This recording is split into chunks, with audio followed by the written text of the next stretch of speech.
మా పిల్లలు ఒకటే గోల, కేక్ చేయి మమ్మీ, చాక్లెట్ కేక్ చేయి మమ్మీ అని. ఏంటో నేను ఎప్పుడు కేక్ చేసినా అయితే మధ్యలో అన్నా ఉడకదో, లేకపోతే అప్పడంలా చతికిల పడిపోద్ది.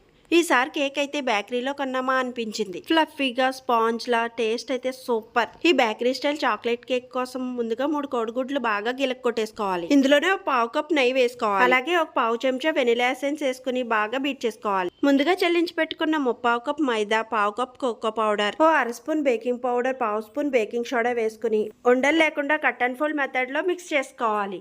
ఓ చిన్న సైజ్ ప్రెషర్ కుక్కర్ తీసుకుని ఉంటే బటర్ పేపర్ వేసుకుని ముందుగా కలిపేసుకున్న కేక్ బ్యాటర్ ని ఇందులో వేసేసుకోవాలి. కుక్కర్ మూత విజిల్ తీసి పెట్టుకుంటే సరిపోతుంది. 10 నిమిషాల ముందు ప్రీ హీట్ చేసుకున్న పెనం మీద ఈ కుక్కర్ పెట్టేసి లో ఫ్లేమ్ లో 30 నిమిషాలకి మన కేక్ రెడీ అయిపోతుంది. ఈసారి కేక్ అయితే చాలా బాగా వచ్చిందండి.